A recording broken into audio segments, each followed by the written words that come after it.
Bonjour, bienvenue à notre exploration techno.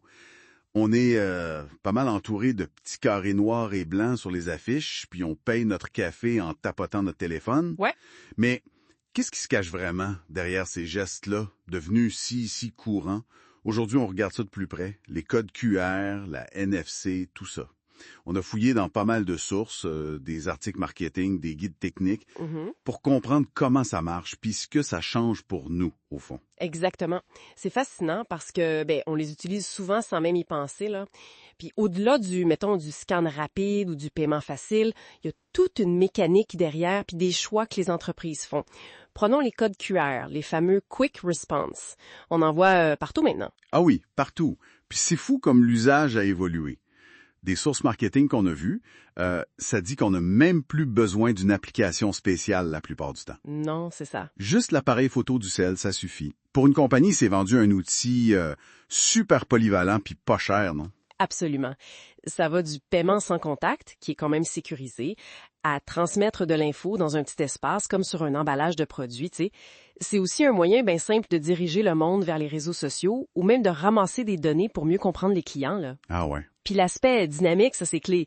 L'entreprise peut changer ce vers quoi le code pointe, la page web, le PDF, sans devoir réimprimer code physique lui-même. C'est une flexibilité énorme. C'est vrai que ça remplace bien les vieux manuels papier, ça. J'imagine, mettons, scanner un code sur ma nouvelle machine à café, Ouais. puis tomber direct sur une vidéo qui montre comment ça marche ou un guide en français, au lieu de chercher dans un gros livret mêlant plein de langues. Ça change l'expérience. Exactement. C'est la promesse d'un accès immédiat à l'info pertinente. Un PDF, un tutoriel vidéo, un guide audio même. Et c'est là qu'intervient aussi la NFC, la Near Field Communication. Moins visible, mais très présente. Ah oui, la NFC, c'est pas mal ça pour le paiement sans contact, surtout. Quelle est la grosse différence avec le QR pour l'utilisateur, mettons? C'est l'interaction. Avec la NFC, t'as pas besoin de viser ou de scanner avec ta caméra. Tu fais juste approcher ton téléphone d'une puce. C'est quasi instantané. OK. Puis souvent, ça demande même pas d'ouvrir une application spécifique. C'est pour ça que c'est si populaire pour les paiements ou comme on l'a lu dans les hôtels pour des services rapides. L'action est plus fluide, moins compliquée. Donc, deux approches pour accéder vite à de l'info ou un service. Puis, tu as parlé aussi de RFFID, c'est ça? Est-ce que c'est un peu la même affaire? C'est une cousine, on pourrait dire, mais avec des capacités différentes. La RFFD, Radio Frequency Identification, ça permet l'identification à distance, souvent sur des plus longues portées que la NFC. Puis surtout, ça peut lire plusieurs étiquettes en même temps, sans contact direct, même sans les voir. C'est super puissant pour la logistique, le suivi des stocks dans un entrepôt, l'inventaire industriel. Ah, d'accord. Mais bon, la complexité puis le coût font qu'on la croise moins dans les interactions directes avec le consommateur final, comparé au code QR ou à la NFC qui sont plus simples puis moins chers pour ces usages-là. Intéressant. Fait qu'on scanne un QR, qu'on tape avec la NFC ou que des systèmes lisent des puces RFID en arrière-plan, le but, c'est souvent de nous connecter à de l'info numérique. Mais ça m'amène une question. Est-ce que l'info qu'on reçoit est toujours de qualité? Est-ce qu'elle vaut la peine? Ça, c'est le point crucial que plusieurs sources sur la doc technique soulignent.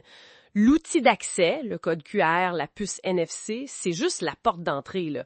Si derrière la porte, tu tombes sur un manuel mal fait, une FAQ qui date de Mathusalem ou un site web illisible sur mobile, l'expérience est ratée, peu importe si l'accès était facile. On l'a tous vécu, non? Scanner un code plein d'espoir pour tomber sur une page d'erreur 404 ou un PDF de 300 pages que tu peux même pas chercher dedans. Ah oui. C'est presque pire que pas d'infos pantoute. Précisément.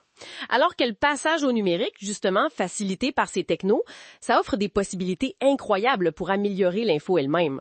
On parle de guides web interactifs avec une vraie fonction de recherche, des visuels où tu peux cliquer sur des éléments pour avoir des détails, des vidéos avec des chapitres, des liens intégrés, même des petits sondages pour voir si on a compris. Des exemples comme la documentation de Stripe ou le MDN, le Mozilla Developer Network, sont souvent cités comme des bons coups.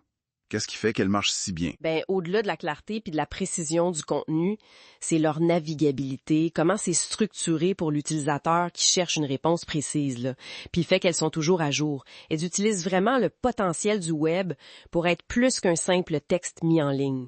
Elles sont pensées pour être utiles puis interactives. Alors, si on résume un peu tout ça, on a ces technologies QR, NFC, puis même RFID dans certains cas, qui nous bâtissent des ponts de plus en plus faciles entre le monde physique puis l'information numérique. Oui, c'est ça, mais le succès de ce pont, ça dépend autant de la solidité de la structure, la facilité d'accès qu'offre la technologie, que de la valeur de ce qu'il y a de l'autre côté, là. Un contenu pertinent, bien fait, puis vraiment utile. Les entreprises qui réussissent, c'est celles qui maîtrisent les deux. Puis pour nous laisser réfléchir un peu, là, pendant que ces technos nous donnent accès à l'info de façon quasi instantanée, comment ça influence notre réflexe critique?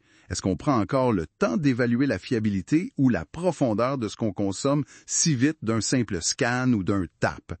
C'est une bonne question à se poser, je pense.